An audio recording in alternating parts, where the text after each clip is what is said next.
Dan Dr. William Campbell dalam bukunya menulis, jika gunung mencegah bumi dari goncangan, lalu mengapa terjadi gempa di daerah pegunungan? Saya jelaskan, Quran tidak pernah mengatakan gunung mencegah gempa bumi. Gempa itu zilzal, dan jika Anda melihat di definisi kamus Oxford, dikatakan bahwa gempa disebabkan oleh ledakan kulit luar bumi karena pelepasan tekanan gelombang seismik, karena retaknya bagian dalam batu atau karena reaksi vulkanik. Quran mengatakan tentang zalzala dalam surat Zalzal, namun di sini Quran mengatakan tamida bikum, untuk mencegah bumi bergoncang bersamamu. Dan sebagai jawaban atas pernyataan tersebut, jika gunung-gunung mencegah gempa bumi, mengapa terjadi gempa di daerah pegunungan? Jawabannya ialah, jika saya katakan dokter mencegah penyakit pada manusia, lalu seseorang akan berpendapat lain. Jika dokter mencegah penyakit pada manusia, lalu mengapa ada lebih banyak orang sakit di rumah sakit, padahal ada banyak dokter di rumah sakit, sementara di rumah kita tidak ada dokter sama sekali?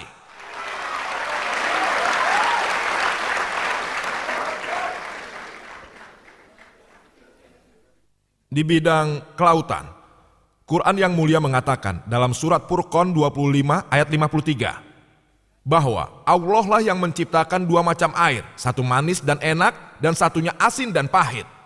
Keduanya dapat bertemu, tapi mereka tidak akan bersatu karena ada rintangan yang tidak bisa dilalui. Dalam surat Ar-Rahman 55 ayat 19 dan 20. Marajal bahroini yaltaqiyan, bainahuma barzahul la yabqiyan. Allah lah yang telah membuat dua macam air mengalir. Meskipun keduanya bertemu, mereka tidak dapat bercampur, sebab di antara mereka ada rintangan yang tidak bisa dilewati. Sebelumnya para komentator Quran penasaran apa artinya Quran. Kita mengetahui tentang air manis dan asin, namun di antara keduanya ada halangan, mereka tidak bercampur. Saat ini setelah kemajuan ilmu kelautan, kita tahu bahwa kapanpun satu jenis air mengalir ke jenis air yang lain, air itu kehilangan unsur pokoknya dan menjadi sama dengan air yang mengalir. Ada daerah yang lebih homogen, yang dimaksud Quran dengan barsak, rintangan tak terlihat. Dan hal ini telah diakui oleh beberapa ilmuwan, bahkan pakar ilmu kelautan yang dari Amerika, yaitu Dr. Hay. Kalian tahu kan?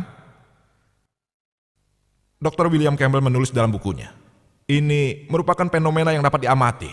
Nelayan masa itu tahu kalau ada dua macam air, asin dan manis. Jadi Muhammad selama ekspedisinya ke Syria mungkin telah melewati laut atau berbincang-bincang dengan nelayan-nelayan ini. Air manis dan asin merupakan fenomena yang dapat diamati, saya setuju. Tapi orang-orang tidak tahu kalau ada rintangan yang tidak terlihat sampai saat ini. Poin ilmiah yang perlu dicatat di sini adalah barzak, bukan air manis dan asin. Mengenai embriologi, telah dijelaskan oleh Dr. William Campbell selama kira-kira separuh pembicaraannya. Waktu rupanya tidak mengizinkan saya untuk menanggapi setiap hal kecil yang tidak logis. Saya hanya akan menanggapi dengan singkat, yang semoga memuaskan Anda semua. Untuk lebih jelasnya, lihatlah video saya Quran dan Ilmu Modern dan juga mengenai Quran dan Ilmu Medis. Ada satu kelompok Arab yang mengumpulkan data mengenai isi Al-Quran dan hadis yang berkaitan dengan embriologi, dan mereka menyampaikannya pada Profesor Keithmore. Beliau adalah ketua jurusan anatomi di Universitas Toronto, Kanada. Dan saat ini beliau merupakan salah satu ilmuwan terbaik dalam bidang embriologi. Setelah membaca berbagai macam terjemahan Quran, dia diminta untuk mengomentarinya. Dia berkata, sebagian besar ayat Quran dan hadis sangat sesuai dengan embriologi modern yang ada sekarang.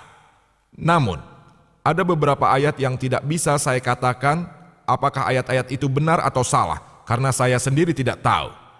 Ayat yang dimaksud adalah ayat pertama Quran yang terdapat dalam surat Al-Iqra dan surat Al-Alaq 96 ayat 1 dan 2 yang isinya, Iqra bismi rabbikal ladzi khalaq, khalaqal insana min 'alaq. Baca, katakan dan nyatakan dengan nama Tuhan yang menciptakan. Yang menciptakan manusia dari sesuatu yang lengket, lintas seperti substansi.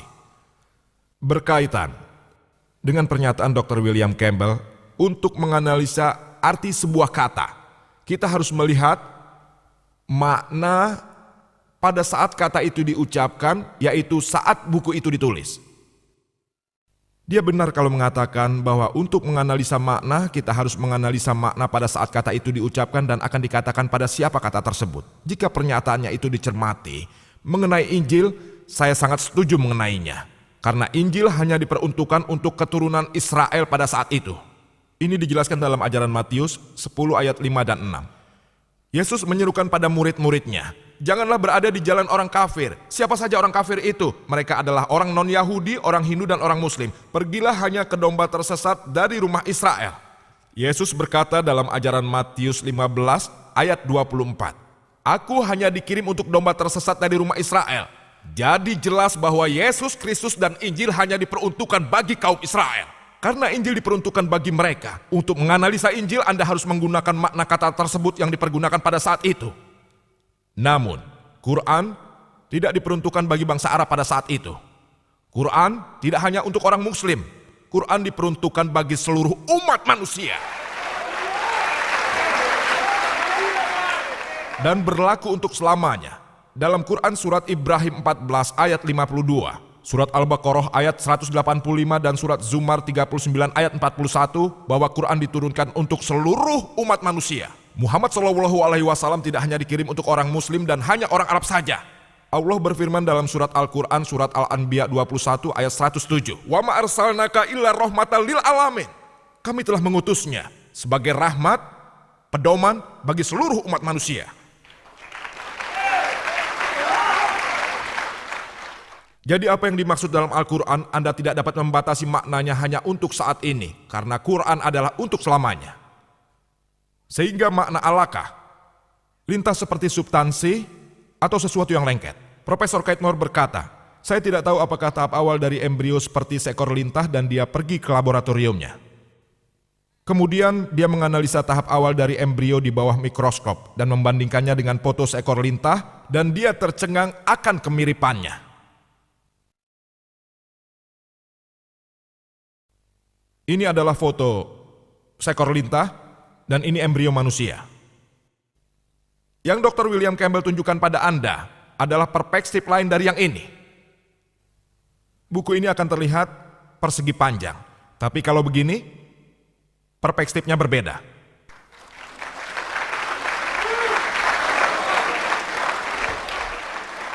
Inilah yang saya maksudkan, gambar yang Anda lihat pada slide seperti ini dan insya Allah akan saya tanggapi. Profesor Keith Moore, setelah 80 pertanyaan ditanyakan padanya, dia berkata, jika Anda menanyakan pada saya 80 pertanyaan ini 30 tahun yang lalu, saya tidak akan menjawabnya lebih dari 50%. Karena embriologi baru berkembang 30 tahun yang lalu. Dia mengatakan hal ini tahun 80-an. Sekarang, percayakah kita pada pernyataan Dr. Keith Moore dalam kaset video, ini adalah fakta. Fakta. Annahul haq. Jadi apakah Anda lebih mempercayai percakapan pribadi Dr. William Campbell dengan Profesor Keith Moore? Atau pada apa yang disebutkan di buku ini? Yang ditulis dengan sudut pandang Islam juga foto yang telah saya tunjukkan pada Anda. Serta kaset video yang Anda lihat sendiri. Putuskanlah sendiri. Percakapan pribadi Dr. Moore dengan Dr. Campbell atau pernyataan di video. Sama halnya dengan Dr. William Campbell yang telah memperlihatkan videonya. Atau 100% pada saya tentang bulan memantulkan cahaya akan kita bahas nanti. Juga informasi tambahan apapun yang didapatnya dari Quran dan hadis. Semuanya ada di buku sini. Manusia yang berkembang, edisi ketiga buku ini, mendapatkan penghargaan untuk buku medis terbaik yang ditulis pada tahun itu. Buku ini adalah edisi Islam yang ditulis oleh Syekh Abdul Majid Al-Jindani. Dan diakui kebenarannya oleh Dr. Keith Moore.